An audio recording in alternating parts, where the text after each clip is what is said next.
Now, before we go any further into the show, I want to talk about somebody who was actually a guy I followed and admired as I was growing up. Marty Schottenheimer, the NFL coaching legend, recently passed away. I believe he passed away 2 days ago. Marty Schottenheimer was one of a kind. I mean, really, you wrote a piece on Marty Schottenheimer for the website that's really fantastic, Lance. You did a really great job. If you guys want to read it, it's whatsonsports.com. Marty Schottenheimer was a true legend.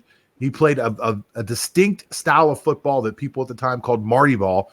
And he had a lot of influences on a lot of other coaches. And he really, really, really was the one thing that's the most important when you're a coach. Marty Schottenheimer was a winner, an absolute winner. What do you know about Marty Schottenheimer there, Lance? So Marty Schottenheimer, apparently he passed away recently due to Alzheimer's disease. So it's very unfortunate that it's a terrible his way demise, to go.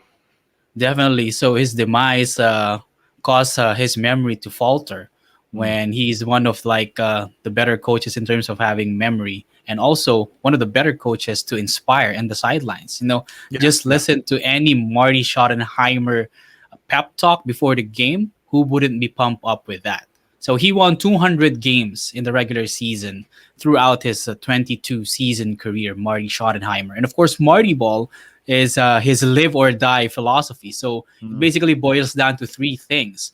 Number one, a strong running game. He always has that. Number two, a passing game that lessens errors. So he'd rather have those 6 or 7 yard passes instead of 15 or 20. And number three, a hyper aggressive defense. So even though he won a lot of games during the regular season, the biggest knock against him is, of course, he lost more playoff games than he won. He only won 5 out of 18 games in the postseason.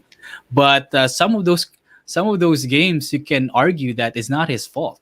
I mean, you can improve that record to some extent. But even though that's his postseason record, 200 wins is no fluke, John. I mean, not all coaches last that long.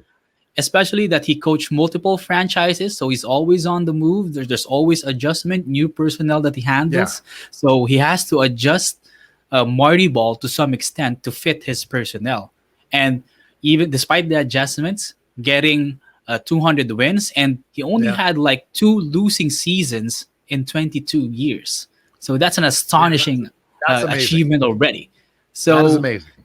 By the time they review his credentials, I see no doubt that he deserves a bronze bust in Canada.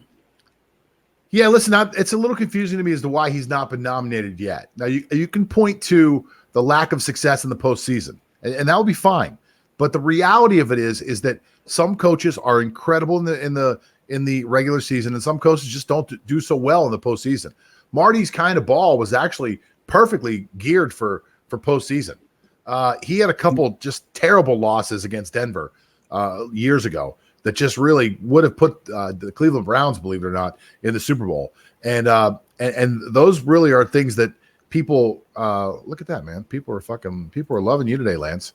Great stats, Lance. Hey, thank you. Somebody likes you. You got a fan out there, buddy. Lance, by the way, is the sports nerd. He knows a little bit about everything. He's got all sorts of cool information. He'll just keep pumping them to you. Let's wrap up with Marty Schottenheimer by just saying, great coach. From everything I've read about him and everything I've heard about him, really a good man, really a solid guy. He's got a great coaching tree.